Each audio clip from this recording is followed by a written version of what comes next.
Hello and welcome in to another edition here. Let me see here. I don't know why our countdown didn't go, but let's try that again.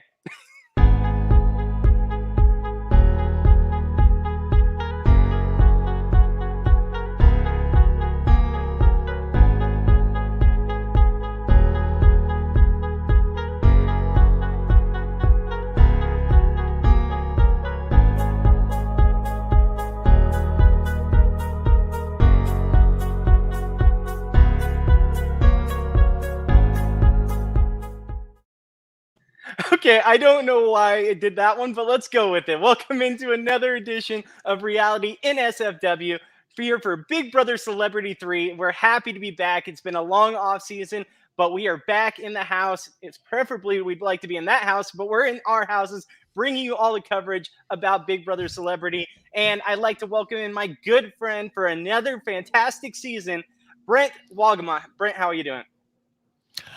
I'm doing fantastic. It's great to be back with talking actually fun, like tongue-in-cheek. Don't take it too seriously. Celebrity Big Brother.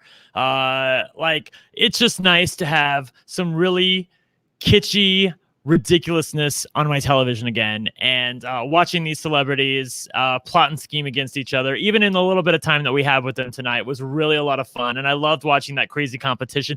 Dude, I have to be real, just not to bury the lead, but oh my God, when they dropped that gold caviar on them, holy shit. Oh my God. Like it was not like they, sprinkled them with caviar. It was like they literally just shit on them. It was like gold shit that just came down from the sky. And it just plopped on their head. These celebrities love their caviar. They love their gold. So why not just, lather them in it? That's what they deserve. It was something else, I have to tell you. Look, I had to say right off the top, really fun episode. I thought it was very, very cute that a lot of the celebrities were like us and had no fucking clue who some of these people were. They're celebrities themselves, and they're looking at other celebrities going, I have no idea who this person is.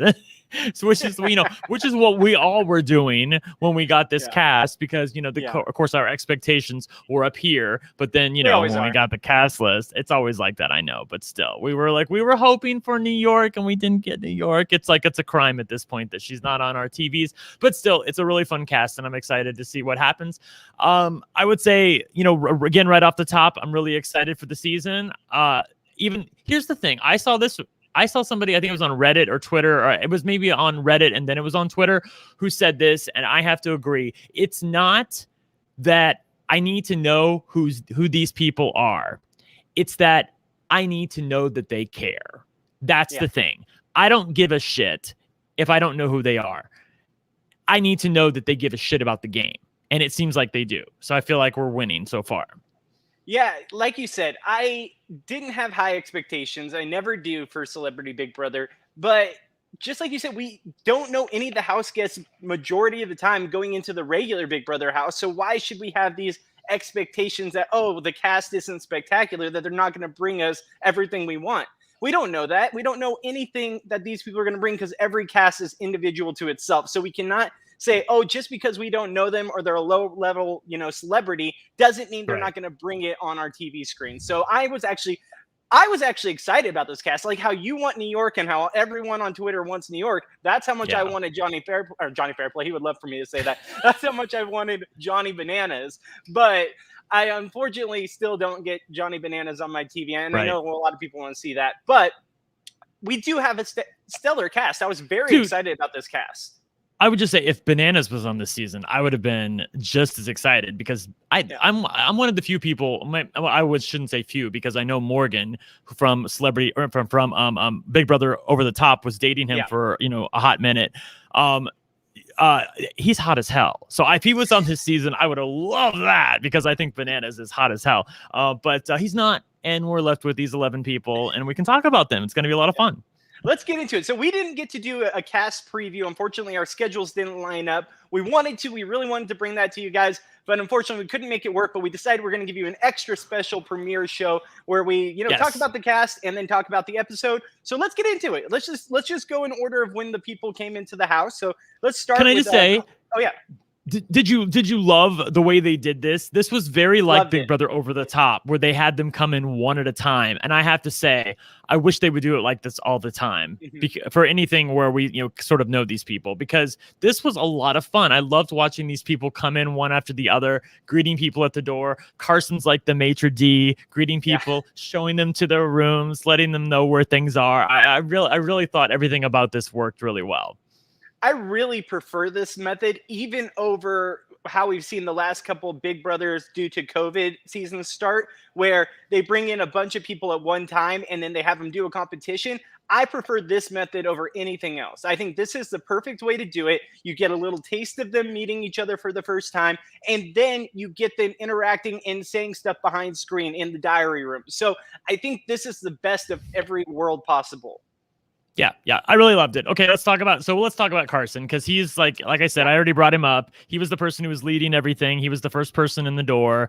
Again, the first person in the door does not apply, because Tamar was the first person in the door in Celebrity Big Brother 2, and she ended up winning, so it doesn't matter that he was the first person in the door. Yeah, exactly. So I feel like we're good with Carson. I feel like Carson's gonna go a long way.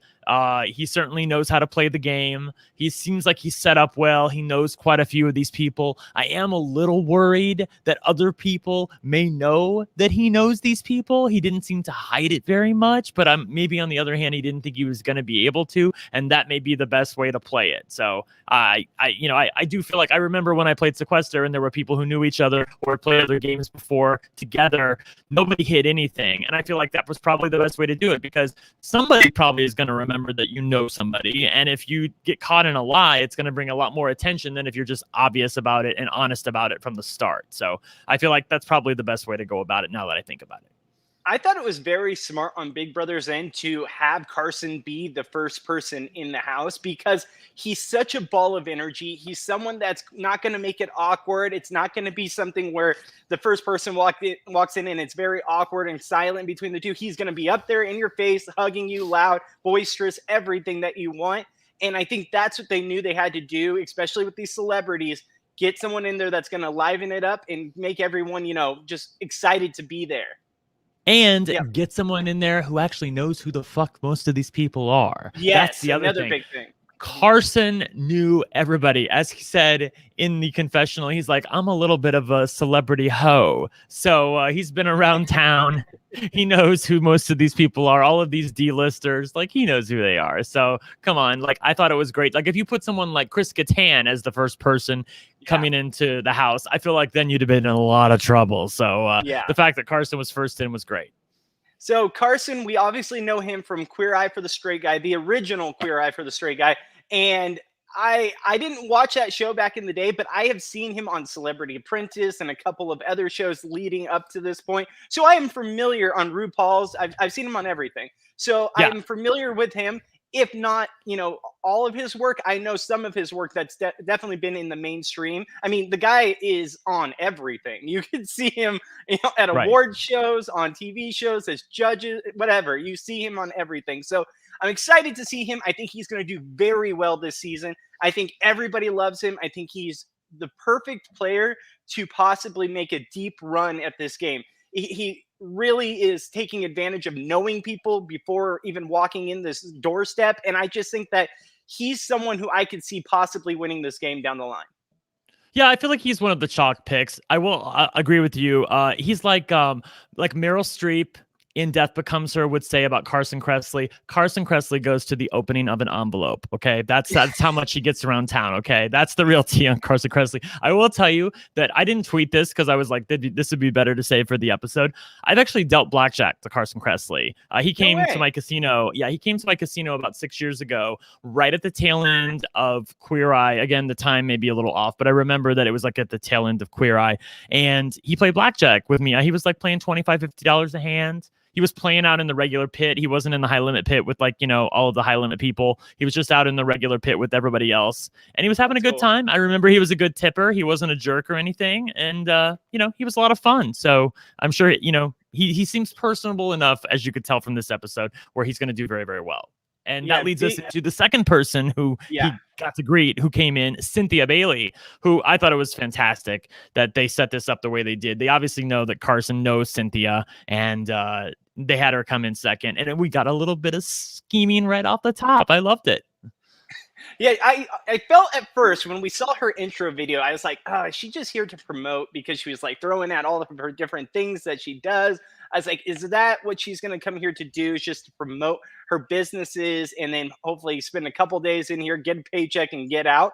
But no, I was, as this episode went along, I was actually surprised with her. She seems to want to be there. She seems interested. She seems like someone that can really fly under the radar to me. And I don't think she's going to be an immediate threat to anyone. And just seeing her being a part of that group, that initial group, I think that she's going to make a deep run possibly as well. Yeah, I mean, she seemed hungry. And most of these people did. I don't think there were very many people, maybe save from Chris Kattan, who didn't seem hungry walking in the door. And I was happy about that. So to watch her already scheming with Carson, already trying to get into alliance together later on in the episode, that made me feel very happy, because that's what we want of these people. We want them to care. I can already feel like we're going to have very different takes on Chris Kattan. So you're not. Okay, well, let's talk about him. Do you want to just jump to Chris Kattan right now? Sure, let's do it. Okay, what about Chris Kattan? No, go ahead. No, you wanted to talk about him. Let's go ahead. I love Chris Kattan. Like, that was probably the most excited person I had going into this season of Big Brother. I loved him in Night at the Roxbury. I've loved him on Saturday Night Live growing up. And then seeing him in this house, he's definitely the comedic relief. Like, we know that without a doubt. Just some of the little one-liners he had were fantastic, where they're like, well, do you know anyone's name? Yeah, I know Chris. So I just thought he was hilarious. I think he's going to be a ball of energy. I don't think anyone's going to be threatened by him. I really don't. I think that Chris, honestly, I know I keep saying, oh, going to make a deep run. He could make a deep run. Now, I do worry that he might just be an easy target and someone they can just easily get rid of. But if he goes under the radar and continues to make people laugh and people enjoy him being there, I think that he can make a deep run. I really do. But I love Chris Kattan. I'm happy he's in this house. I will say he looks like he has aged quite rapidly. But oh my God. That's the thing. I mean, Bobby, he looks breakable. He looked fragile to me. I didn't know if it was work done or age. I don't know what it is. Maybe it's the drugs. I don't know. But oh my God, he looked like he had been through it. And I know what it's like to be through it. And he has been through it. So yeah, I don't know if he's going to be able to make. He is lucky it's only 3 weeks long. I'll tell you that. Man, I love Chris Kattan though. So tell me, how do you feel about Chris Kattan? I mean, he was just trying. He was a little bit of a try-hard to me. Like, I felt like the jokes weren't landing for me. And also, there's plenty of funny people in the house. There's plenty of funny people in the house. Like, I don't feel like they're going to keep him. Oh, well, let's keep him around because he's funny. He seems a little bit like his friend Tom Green, where he's just like, he thinks a little bit too highly of himself and thinks he is funny, which I never found Tom Green to be that funny. So, I don't know. Yeah, wasn't really working for me. Tracy says that Chris Kattan broke his back. She's not sure how recent. I don't know if that's like an what's the word I'm looking for? Like a figure of speech, but like it looked like he broke his back. I'll tell you that. It's possible. He did look very stiff. But I don't know. I guess I have a soft spot for him in my heart, so I want him to do well. Dude, I don't know. Josh Kennan's comment is the most apt. Chris Kattan is only 51 years old, but that's 200 in celeb years. It's very true. Yeah, really, seriously. All right. Let's get to Chris Kirkpatrick. Obviously, we all know him from NSYNC, or at least some of us know him from NSYNC. Do we? I could pick him out of a room. Like, when I was a kid, NSYNC was like the big thing, and I liked NSYNC more than Backstreet Boys. I'll admit it. And I could tell you exactly who Chris Kirkpatrick is. You couldn't? I really couldn't. And I feel like I know most of the Backstreet Boys because I've seen some of them on other reality shows and whatnot. But I honestly, I mean, how should I put this? He was never one of the NSYNC boys that I wanted to fuck. So I don't remember him. There were others that I wanted to, but he was not one of them. So yeah, he was definitely the oddball of the group. Yeah, he a was little definitely bit. the Yeah, he oddball. Like, was. Yeah. he was always the one that's like, okay, who invited their, older brother to come join the group? Like, Yeah. and I Yeah. guess That's definitely what it was like. he's the reason NSYNC got together. From what I read, is like, he was the one who brought on like JC and Justin to the group. So we might not have Okay. ever had NSYNC without him. So I mean, kudos to him. Interesting. Hey, listen, Interesting. he didn't need to be the front man. He gets to ride the coattails and gets all the same benefits. So good for him. Right. I Oh my applaud gosh. you. Nice He can work if you hide can in the get it. background. Yeah. Oh my But gosh. yeah, no, Whatever. as far Okay. as gameplay, he says that he's a super fan. Do you believe him? I think he's a super fan as far as like my mom is a super fan. My mom watches every episode of Big Brother. She watches every Celebrity Big Brother. She watches them all. She listens to me. But she's not in the podcast. She's not listening to all of those. She's not reading all the internet stuff. She's not on Twitter. So I think he's probably on a scale of 1 to 10, 10 being us. I think he's probably like a 6. So that's probably good enough for this house. Comparatively to other people in this house, that's probably like a 9 or a 10. Outside of 1 or 2 other people I can think of that are in this house, he's probably the third biggest fan. So I don't think you need to be a super fan in this house for this particular season. And am I wrong? Is it a smaller cast this year? It's smaller, right? Yes. I mean, I can't be sure. I don't remember how many people were on. I'm sure somebody in the chat will tell us, but 11 people seems a bit small. But you know what? I love smaller casts. So yeah, that's good. Those have always been the good thing. And with 2 people going home a week, I mean, it's going to be like that. And it usually is, but this is going to feel like it's really, really fast. So, all right, let's get to the next person. We got, I always mess up her name. Is it Shanna or Shayna Moakler? Shayna Moakler. So tell me your opinion on her. She seems very hot, very fun. She looked hot as hell when she came in. I'll say that. I think she seems like a blast. She seems like she's going to be the life of the party. I think she's going to flirt a little bit. I don't know. I mean, maybe she can flirt with Lamar. I don't know. Like maybe Kirkpatrick. I don't know. Doesn't he have a wife? I don't know what. Maybe there's somebody that she can. Yeah. Exactly. Right. I don't know. I don't know if she's going to be able to use what God has given her to her best ability in this house, but she's going to try. She's going to have a lot of fun. I'll be honest with you. I had no idea who this person was from Adam. Like, I couldn't tell you a single thing about her leading into this house. Maybe that makes me the crazy one. 90% of this cast, I knew who they were, but this one, I had no idea. So I have low expectations, but I'm hopefully will be proven wrong. I guess she's a TMZ darling and has, been a former playmate and all that. Good for her. Good on her. She's in this house. She's getting a paycheck. Bring me some entertainment, because that's what I think that's what she's here for. I'm excited to have you. Yeah. Now, when they showed later the 2 guys and 2 girls, the 2 gays and the 2 girls, when they showed that alliance and she was one of the girls in it, to me, I was like, that feels like the weak link, because I trust Cynthia, I trust Todrick, I trust Carson, but if there's somebody who's going to be a leak in the group, I feel like it's going to be her. I don't know how about the rest of you feel, but that's how I feel. Yeah, I love the alliance though.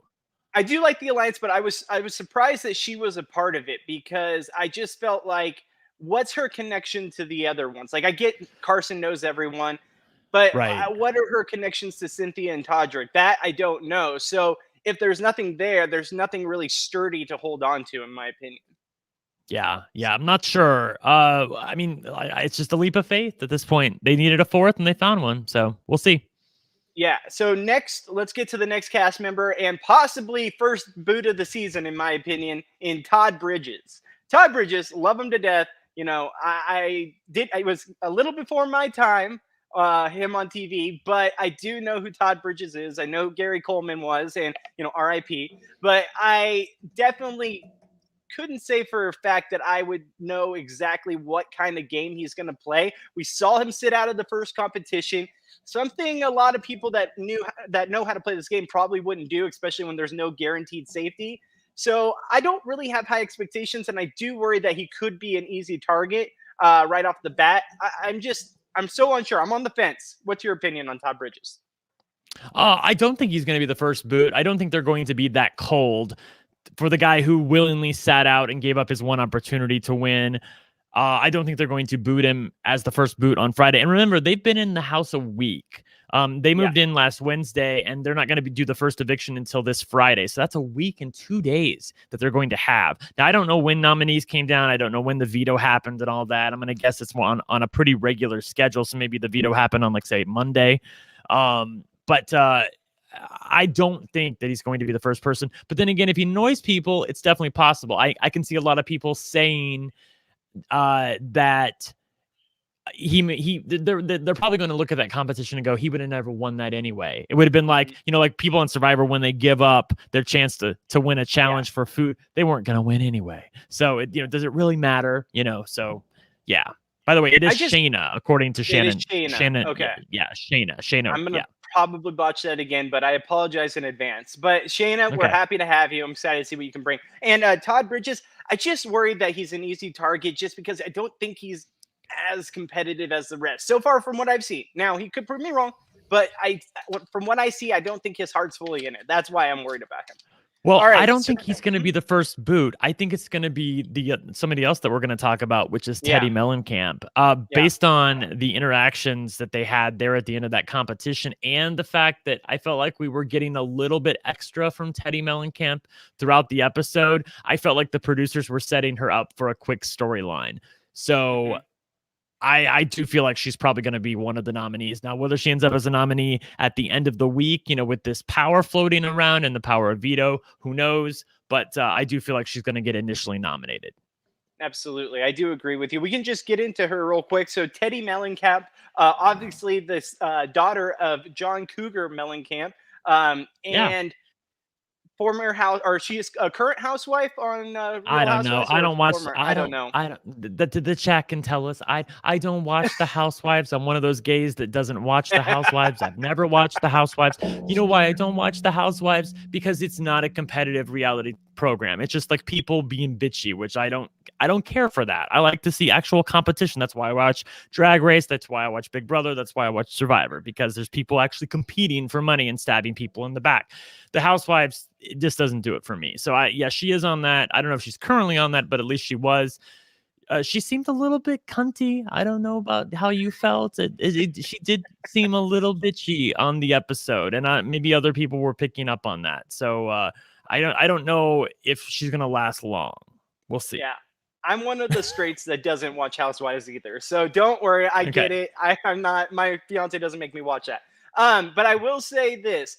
She did give me that vibe that you look online for anything about her and it's all just hate. No one likes her online. You can't find a seriously positive thing about her said online. I think this is going to carry over. I think if she is at all known in this house by anyone, which it seems like she is, people are already going to have preconceived notions about her that they don't like her. Even if they don't know her, if they have any idea who she is, it can't be good because anything you find online is bad. So I agree with you. I think that Misha Tate not promising her safety in that competition is a real thing. She has an idea of who she is and she knows not to trust her. It was so weird too. And I don't know what differentiation Misha was trying to make, but she basically made a deal with Todrick, but then wouldn't make a deal with Teddi. And I'm kind of mad that Teddi fell so quickly after that. She must have realized she was getting ready to fall. Let's be real. And maybe Misha sensed that, so that's why she didn't make a deal. But I would have loved to seen the world where Teddi won HOH and Misha didn't make that promise. Like, that would have been glorious. Yeah. Oh, absolutely. I think that's a real mistake on Misha's part. If anyone knows anything about this game, which we don't expect the celebrities to know much, is to definitely make sure that you always promise safety, always say yes to anything anyone ever says. So this could end up biting her in the butt because, like, let's say Teddi stays. Who's going to be her number one target? It's obviously going to be Misha. So you've always got to keep your ducks in a row, especially in this crazy house. I guess we can just merge this over to Misha Tate. I know Misha Tate. I'm a big UFC guy. Misha Cupcake Tate. What Cupcake, the fuck? Yeah. What the fuck? No one Seriously, calls her that. No one calls her that. Who the fuck calls her that? That would be like me giving myself a nickname and expecting y'all to call me that. Like, who does that? Anyway, moving on. Did you know who Misha Tate was? No clue. No clue. Okay, so Misha Tate is famously known for her rivalry with Ronda Rousey. And if you don't know Ronda Rousey, Ronda Rousey I know Ronda Rousey. I know Ronda Rousey. Yes. So they had a big rivalry that really blew up in the UFC. They were on the Ultimate Fighter against each other as coaches, and I believe she lost to Ronda Rousey twice. She ended up becoming the bantamweight title, but it was after Rousey was out of the UFC, so it's kind of like, who cares? You didn't beat Rousey. So I had an idea who she is. She's very competitive. She's very fiery. I do like her, but I think that she's almost too competitive, because watching her in the Ultimate Fighter, she wanted to win at all costs, but she didn't really think about what she did to get there.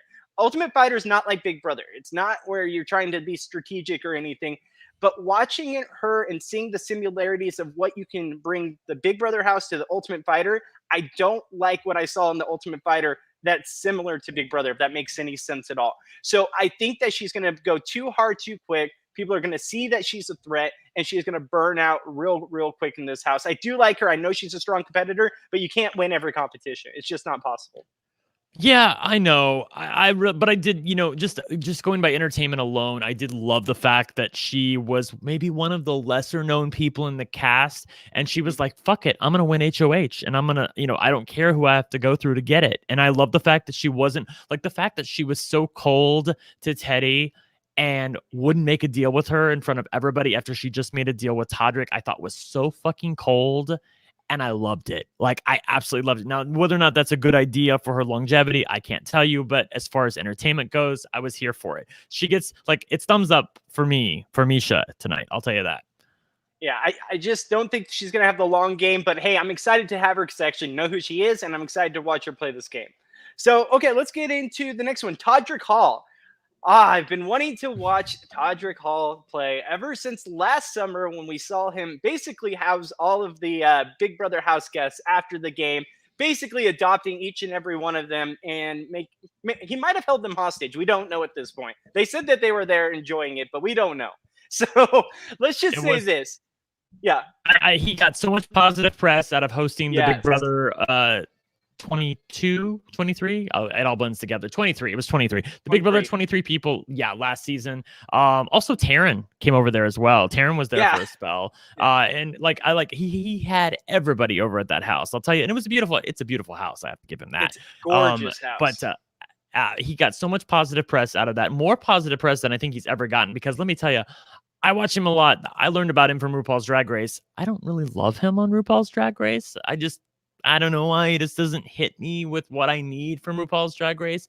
Seems a little bitchy at times in a way. Like, I don't feel like it's okay to be bitchy with the queens, but I feel like you have to sort of do it tongue in cheek and you have to have earned it. And I don't feel like he's earned it with them. Maybe I don't know. That's just how I feel about him. But over on here, I was living for him. I felt like he came off really well on this episode of Celebrity Big Brother. And I kept waiting for the Big Brother 23 castmates to pop up in his video, but none of them did. Some random girl was talking to him on the theater or whatever. I don't know who the hell that was. Who was that girl? Did the white girl who was next to him? No idea. We have no clue. But I guess it was very cool. I guess the BB 23 house guests actually finally left his house because they weren't there to be found. I will say this.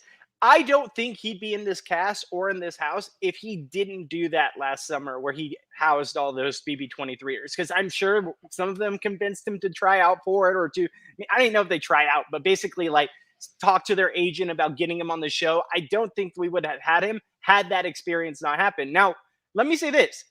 He's my winner pick. I love seeing him in this house because he knows this game, and we know he knows this game. It's not like, oh, well, they're a Shannon Elizabeth who loves Big Brother, but we have no idea how much she knows about Big Brother. We know this guy loves Big Brother enough to house the damn house guest that just came out of the house in his house for months on end.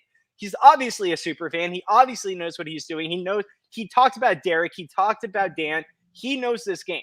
So I don't expect anyone to come even close to him when it comes to playing this game, because a lot of them, they might be there, it might be fun, but he's got a burning desire to prove that he's going to win this game because everyone knows how much of a super fan he is. If he ends up going in and fizzles out, he couldn't take that. I think he's going to do really well, and I do think he's probably, besides Carson, probably the chalk pick to win. And the reason why I say that is because even though we're aware of how big of a fan Todrick is, I don't know that these self-absorbed celebs are aware of how big of a fan Todrick is. I don't know that many of them know that he had all of the Big Brother people over to his house last summer. I don't think people are aware of that. Or if they are, they're sort of passingly aware of it. Like, oh, you had some people over for a night. Yay. They're not aware of the fact that he had them over and picked their brain for weeks on end. So, yeah, I feel like he's going to do really, really well. Okay. So let's get to the next one. I think it's our last house guest that we have on my notes. So we have Lamar Odom. Lamar Odom obviously is known for being involved with Khloe Kardashian. I believe they have one child together. He's also known for being a NBA superstar. He won 2 titles with the Lakers and was 6th man of the year, which is actually a very big deal in the NBA. Very big deal. So it's a very, very good, exciting award. He was fantastic that year. I remember as a Lakers fan watching him. Fantastic, fantastic player. He's not just, Khloe's, ex-husband. He was actually a very, very good player. I mean, yes, that's how I know him from. Yeah, I know him from the NBA. From the Lakers. Yeah, exactly. Yes. So when people say, but more importantly, I was, Khloe, I get the Kardashian factor, but I'm sorry, but for me, it's more the NBA. But we did get more of his backstory and a lot of stuff I didn't know about him. Like he had 12 strokes and 6 heart attacks when he was in a coma. Like I had no idea about this. And the fact that he had to learn to talk again and walk again, like my heart goes out to him. I remember when that story broke of him in the brothel, overdosing. You knew he hit rock bottom, and I'm just glad he's made such a great comeback from that. And, he wrote a book about it. I'm happy to see him in this house, and I'm sure he's doing it in a small part to repair his image a little bit. But I hope the best for him because I don't think he's going to do particularly well. All right. You're bringing down my buzz because sorry. I know all these bad things happen to him, but oh my God. How hot is he? Let me just say, how hot is Lamar Odom? Oh my God. Let me just say this, okay? Let me tell you guys this, for real. It was not lost on me. It was not lost on me that the 2 gays in the house, their first questions to Lamar Odom were, how tall are you? How big are you? And how big is your shoe size? I mean, I'm just saying. I'm just saying that Todrick and Carson, when they're sitting with him and they're talking to him on the bed, they're like, so how big are you? How tall are you? What's your shoe size? Like I scoped it. I'm telling you, they're circling like vultures already. I'm telling you, Bobby, it's a thing. Am I lying? Y'all, I am not lying. I am not lying. I see the people in the chat. They know I'm telling the truth.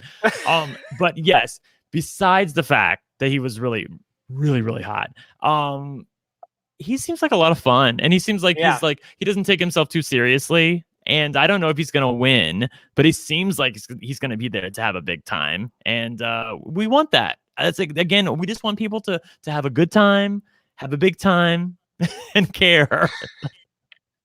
I'm sorry, but I want first. You did say big time, and I just instantly right? Brent's got something on the mind. No, I really want to see him and Chris Kattan starting a alliance just for the sheer height difference. Oh, please. That'd no, be that would give me like Arnold Schwarzenegger and Danny DeVito vibes. Like, didn't they do a movie together called Twins? Yeah, Twins. I don't want that. No. We don't want Robin that. Big. Yeah, no. I don't think I could take that. He needs to align with somebody else. But I'm hoping a little bit from each of them. They have 2 normal sized people.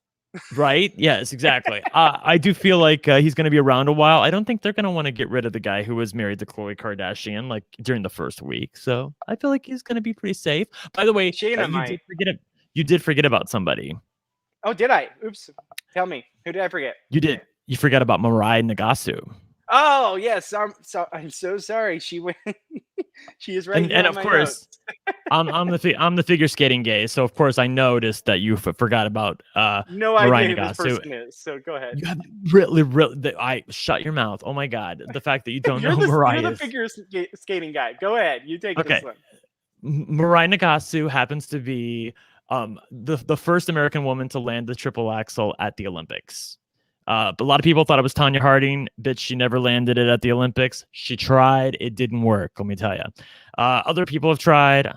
I don't know if other American women have tried to land the triple axel at the Olympics. Actually, Josh, I don't think nobody has. I think no American woman has tried to land the triple axel at the Olympics since Tanya Harding and Mirai Nagasu did it during the team event and won a medal for the United States. I will say she did not over talk when she said that landing that triple axel helped secure the bronze medal for the United States, because I remember when she competed in the team event during the long program, Italy was very close to the United States, and they needed to have a really good performance from the American woman, who happened to be Mirai, and she landed the triple axel, and then the rest of her program was totally flawless. And if she doesn't land that, then maybe the rest of her program isn't totally flawless. So the fact that she landed it, very cool.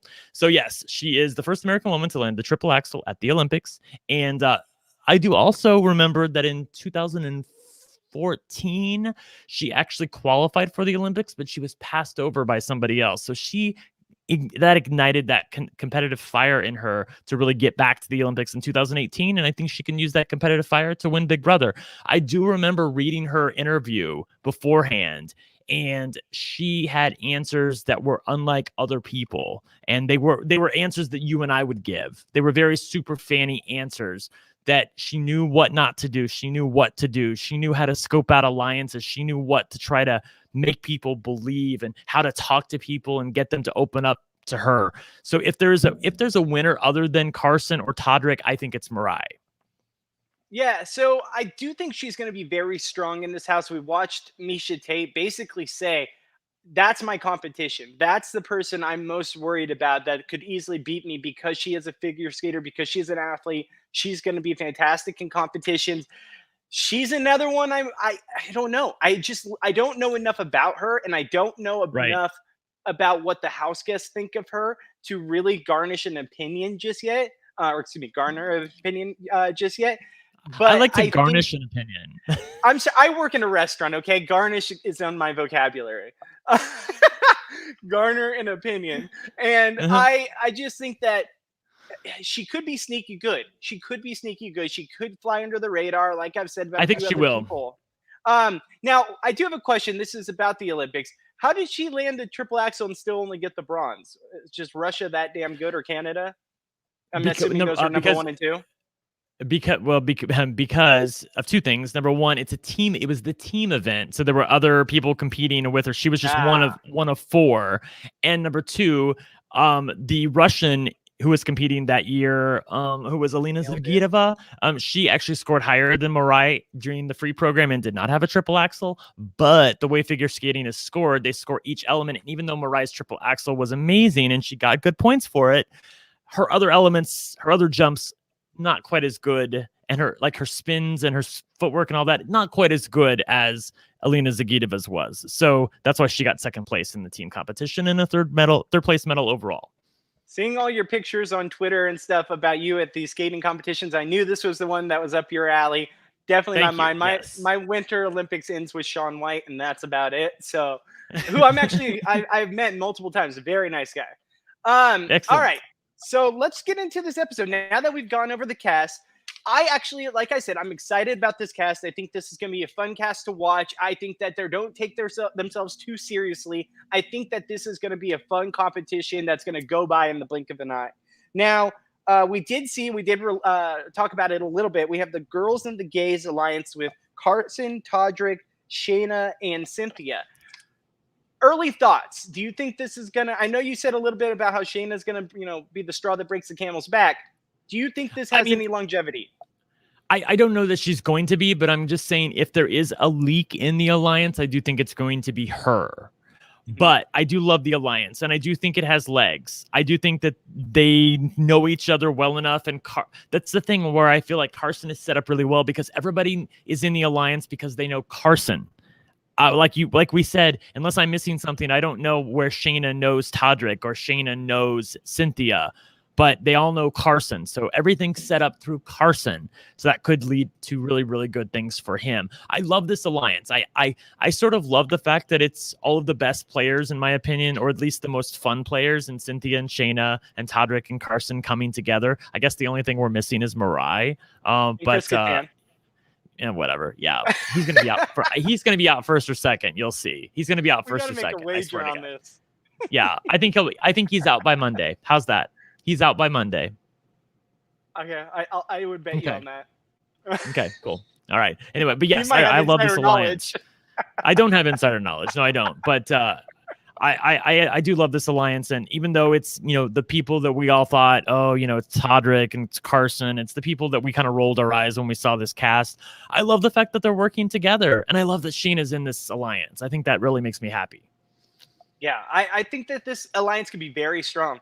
Carson and Todrick, I knew if they could somehow align up, if they were cool from everything they've done on RuPaul's Drag Race and just knowing each other in the outside world, I thought they could be a power tandem. And even with the two ladies with them, I like both those ladies a lot. I think that they could do very, very well as a group. I still think they need to bring in one, maybe two more people just to really get something going. Well, I think with 4, I guess there's 11 people. It's possible. I mean, it's going to be interesting. Like, let's see what Misha does. If she's smart, she should go after this group. And she knows that Todrick and Carson and Cynthia know each other. Maybe she doesn't know about Shanna, but she has to know that Carson is well connected. She should go after these people now. There's only 11 people in the house. You know what I mean? I think there's no time like the present to go after Teddi Mellencamp, who literally has nobody. I think she might even make the mistake of putting up someone like Carson and then putting him up with somebody like Teddi, which of course is going to result in Teddi going home. So I'm very nervous that Misha might go the path of least resistance here instead of she needs to swing big from the start and fuck up this game, because otherwise I feel like these people are going to run away with it. But there has not been a season of Celebrity Big Brother yet where people ran away with it. Like eventually people wake up. I think the closest would probably be Ross and Marissa during the first season. But even then people were on to them. They just couldn't get Ross out. Like, when Omarosa won HOH during the double eviction, she put Ross and Marissa up on the block, but she couldn't get Ross out because he won the veto and they didn't feel like getting Marissa out was worth it. So they got, I forget who they got out that night. I can't remember that part. James, what's his face? Yes, James Maslow. yes. Maslow. Yes. Maslow. That's who they got out. Yeah. And that was a mistake on her part, Omarosa. They but yes, kept going for bigger targets like Shannon, Elizabeth, and people that didn't want to be there, like Meta World Peace. So I see exactly what you're saying, and I can, especially in a small cast like this, you need to take your shots early. You need to draw battle lines, but I don't know if this cast is savvy enough for that. But before we get into the competition, we do want to talk about the competition and the HOH competition, And before we do that, we've got to hear a word from our beloved sponsors who are once again here for another season. Are they back? Oh my God, they're back. Okay. Here we go. Lucy Nicotine is a company founded by Caltech scientists and former smokers looking for a better and cleaner nicotine alternative. Finally, tobacco alternatives that don't suck. Researched and developed for 3 years to be made for people, not patients. Lucy has created a nicotine gum with 4 milligrams of nicotine that comes in 3 flavors: wintergreen, cinnamon, and pomegranate. Lucy also has a lozenge with 4 milligrams of nicotine in cherry ice flavor. Each and every flavor actually tastes great, and it's convenient and discreet. Products can be enjoyed anywhere, on flights, at work, on the go, or even in the gym. I am so happy that Lucy is sponsoring us. Ever since they came on board, I have gotten no less than 5 of my friends transitioned over to Lucy and put their cigarettes down. They like the gum. I'm used to seeing the packages all around. This stuff is great, and it's really helping people make much healthier choices. So get on board and join the Lucy movement. Hey, it's 2021. Get rid of your cigarettes, unplug your vape, throw out your dip, and get some Lucy nicotine gum or lozenges. This is the real deal. A subscription to Lucy comes directly to your door each month. It's so simple that you don't even have to leave your house because Lucy has delivery down. Reality NSFW listeners, go to lucy.co and use promo code SURVIVOR to get 20% off all products, including gum or lozenges. That's lucy.co and use promo code SURVIVOR at checkout. Also, I have to give this disclaimer. Warning, this product contains nicotine derived from tobacco. Nicotine is an addictive chemical. That's lucy.co, and be sure to use that promo code Survivor. This episode of Reality NSFW is sponsored by Blue Chew. Say it with us, Blue Chew. Blue Chew is making waves and bringing more confidence to the bedroom by offering chewable tablets that can help men get stronger and longer lasting erections. That's right, we're giving away super hard dicks. Blue Chew is a unique online service that delivers the same active ingredients as Viagra and Cialis, but in chewable form and at a fraction of the cost. Blue Chew's tablets help men achieve harder, stronger erections to combat all forms of ED. Blue Chew is an online prescription service, so no visits to the doctor offices, no awkward conversations, and no waiting in line at the pharmacy. And it ships right to your door in a discreet package. The process is simple. Sign up at BlueChew.com, consult with one of their licensed medical providers, and once you're approved, you'll receive your prescription within days. And the best part, it's all done online. Blue Chew's licensed medical providers work with you to find the right ingredient and strength for your prescription. Don't like swallowing pills? No problem here. Blue Chew's sildenafil and tadalafil tablets are chewable. Blue Chew's tablets are made in the USA and they prepare and ship direct, so it's cheaper than a pharmacy.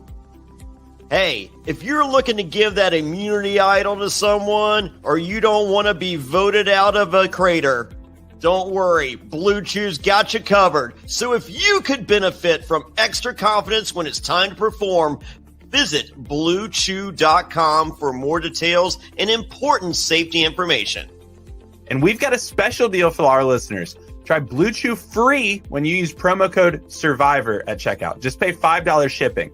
That's Blue Chew, BlueChew.com, promo code SURVIVOR to receive your first month free. And we thank Blue Chew for sponsoring the podcast. We're all trying to eat better, but healthy breakfast doesn't have to be boring. Magic Spoon has the amazing flavors you love, but without all the bad stuff. And it's amazing as a midnight snack right before bed. 0 grams of sugar, 13 to 14 grams of protein, and only 4 net grams of carbs in each serving. That's only 140 calories per serving. It's keto-friendly, gluten-free, grain-free, soy-free, and low-carb. And build your own box. Available flavors to build your very own custom bundle are cocoa, fruity, frosted, peanut butter, blueberry, cinnamon, cookies and cream, and my favorite, maple waffle. Now, Magic Spoon recently brought back their 2 super popular flavors, cookies and cream and maple waffle. Thank goodness, but they're back permanently. And when these flavors were first introduced for a limited time, they sold out extremely quickly. Now, I'm here to let you know you can get them again or try them for the first time. Why? Because they're delicious and indulgent. Johnny, Magic Spoon has so many great flavors that I really enjoy, and even my kids enjoy them. We have the cocoa, fruity frosted, peanut butter. All these are really great combinations. They enjoy waking up in the morning and getting some Magic Spoon right off to start their day great before they head off to school. I think everybody listening should give Magic Spoon a try, or if you've tried them already, it's time to reorder. Let's get you some more Magic Spoon and get your day started right. Hey, when I finish a podcast late at night, the first thing I'm thinking is not sleep. It's let me grab a delicious bowl of Magic Spoon before I go to bed. So go to magicspoon.com/survivor to grab a custom bundle of cereal and try it today. And be sure to use our promo code SURVIVOR at checkout to save $5 off your order. And Magic Spoon is so confident in their product, it's backed with a 100% happiness guarantee. So if you don't like it for any reason, they'll refund your money, no questions asked. Remember to get your next delicious bowl of guilt-free cereal at magicspoon.com/survivor and use the code SURVIVOR to save $5 off.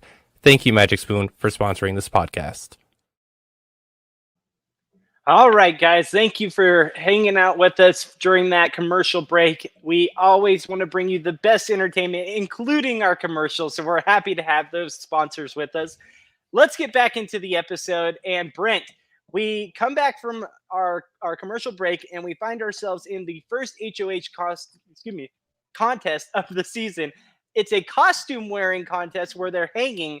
What were your thoughts on this contest?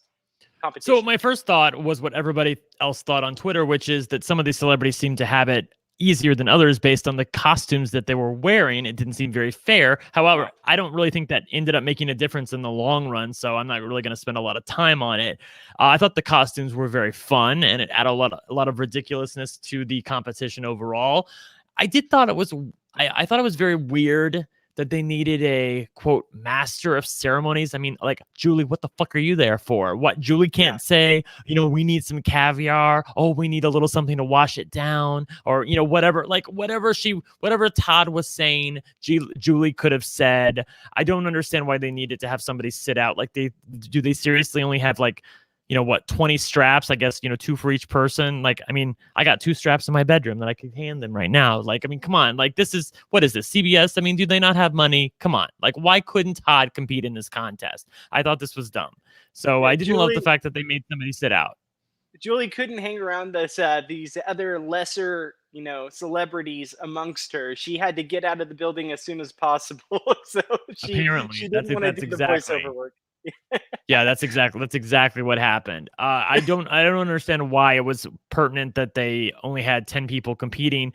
And I will also notice this, for those of you who haven't been on Twitter in the past hour, it has been announced by CBS and Paramount Plus that they are not starting the live feeds until after Friday's episode. They were originally going to start tonight after the episode, but now they're not starting the live feeds until after Friday's episode. So literally someone is going to be in the Big Brother house and they're going to be evicted, and we're going to miss their entire fucking existence.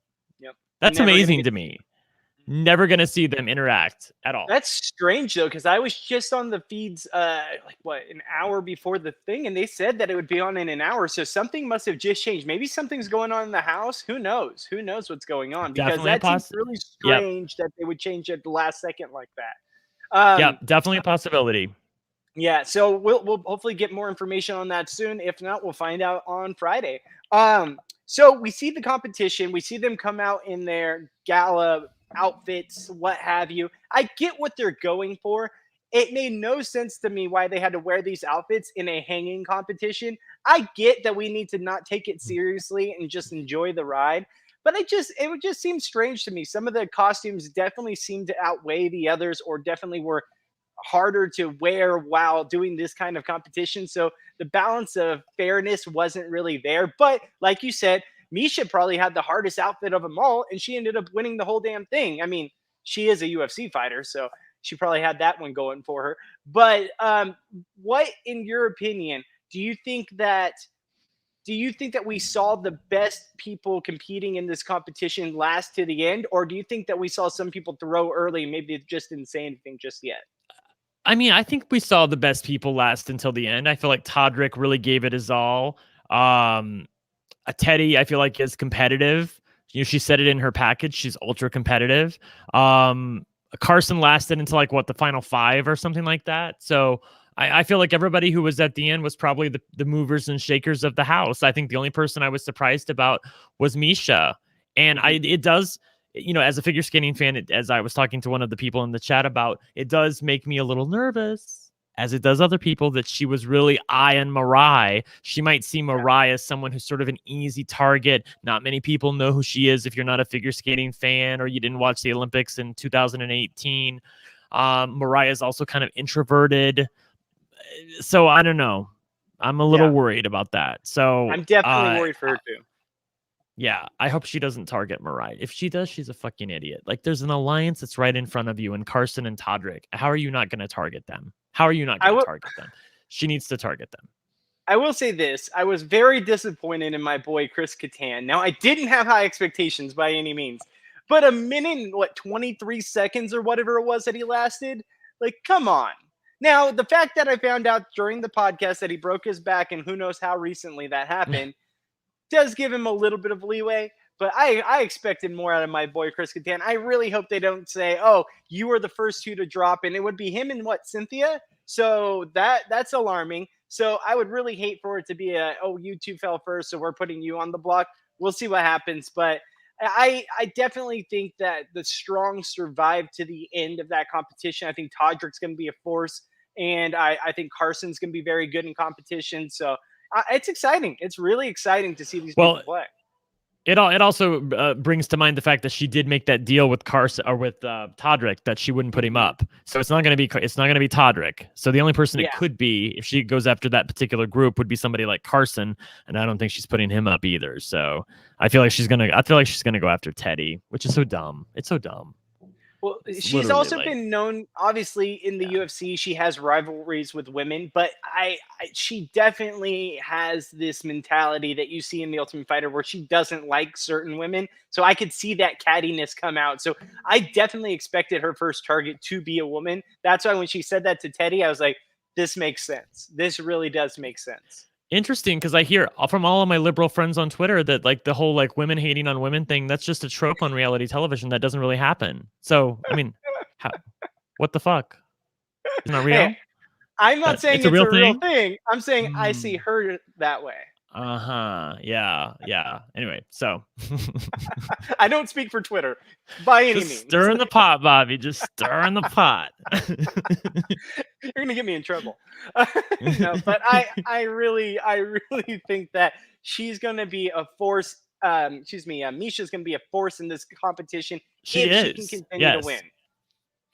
Yes, if she can continue to win, I'm hoping she does, because I would love to have somebody competitive like that. I love an unstable element in the house, somebody that doesn't know a lot of the people, that doesn't have many connections with anybody else, but yet is super competitive, that they can just use as a weapon, and that would be very interesting. Absolutely. All right, so we saw the competition happen. We saw the caviar and the gold fall on all of our favorite stars out there playing Big Brother Celebrity. Now, at the end of the competition, we heard Julie talk about a secret power inside. It was a secret power in Gala, I want to say is what it was, the gift, who will, one person will get it and someone else will actually see the repercussions of it. I didn't understand. Like, so is the gift just like sitting over there, like within arm's reach? Like, could somebody just walk over and pick up the box? That's what I was wondering too, because they clearly knew where it was. Right? I didn't understand that. Anyway, whatever. You know what? It doesn't matter. I have criticisms of this because this is already a fast-moving game. Do we really need to introduce another power into a game? Like, let's be real, Bobby. At the beginning of the show, you saw Julie explaining the basic rules of Big Brother to these people as if she was describing a twist. These people don't even know the basic rules of Big Brother. She was saying, look, there's going to be an HOH. That person has safety for the week. Then they're going to nominate 2 house guests for eviction. Then there's going to be a power of veto. Like it was like she was explaining it to children for the first time who've never seen this show. And now you want to introduce another power? Why do we need to do this? This is so dumb. That reminds me, I forgot to say this at the beginning. When she was going over that, I was full on expecting there to be some kind of different twist on how people were voted out. Like, I was waiting for her to say, oh, it's a fan vote or it's something like this. I was like, oh, God, please no. Please no. Don't say this is every eviction is a fan vote. But she was just simply reading the instructions of how basic Big Brother works. And I was like, okay, what's the point of including this? Like, this is an edited show. Why do we need to hear this as fans of the show? Maybe for, newcomers that just watch the celebrities. I don't know. But I agree with you. I thought it was strange. And I guess that does make sense that a lot of them don't know what the hell they're doing.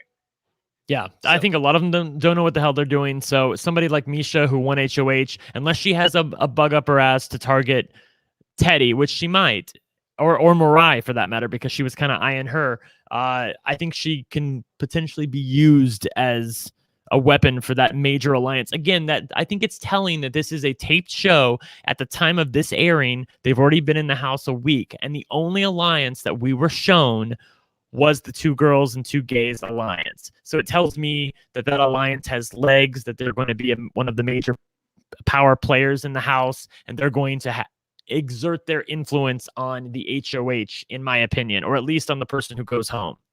It worried me that they didn't show any competing alliance. I understand that they're saying this is going to be the power alliance. Obviously, that's why they showed them in this capacity. But the fact that they showed no rise of resistance against them makes me worry that this is going to be a steamroll effect because, they don't know what they're doing. So we'll have to wait and see. We do have someone that isn't a part of that group in power. So It's to be determined, but I do worry about a steamroll effect because of them showing only the one alliance. Now, as far as the gift goes, the gala gift, why couldn't they just run over there and open it right then? Like, if I were in the Bobby, house, you're asking the same questions that we all are. I mean, I was asking the same damn thing. I kept waiting for somebody to like book it over to the box and grab it, but no one did. So apparently at the end of the episode, Todd Bridges brought it into the house. So maybe they were told like you can't open it until a certain time or something. I don't know, but obviously we missed a piece of information here. Yeah. And Todd full on expects them to give it to him because he sat out the competition. So I'm excited to see how this whole thing plays out. I'm excited to see who opens it. Regardless of what it is, hopefully it's not a twist that really, really we all hate, because we've seen this time after time that it's just like, why it didn't need to be in there. Hopefully it's something that's fun, but I don't have high expectations.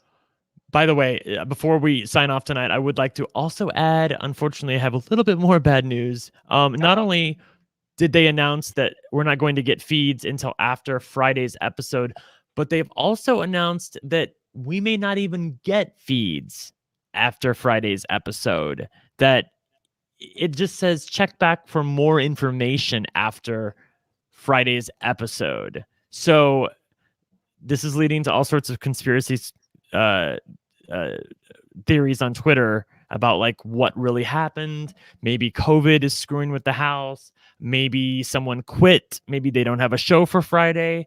I don't know, but it doesn't even seem like we're getting feeds until Friday at the soonest at this point, and we may not even get feeds then, based on what Tech is saying on Paramount Plus. Wow. Okay, well, that is big news. Hopefully we'll find out more before Friday and by Friday. And hopefully we'll get some kind of explanation of what's going on in the house. I hope it's not anything bad, but I also hope that no one quit, because we would love to see these people play this game. But if there's anything we can take from this, guys, is the fact that this is a shortened season. This is a quick experience. So yes, it's a bummer if we don't get some feeds, but at the same time, we still get the show, we still get the entertainment, and it's not our major, Big Brother season. It's not something we watch for 3 to 4 months at a time and expect great things out of.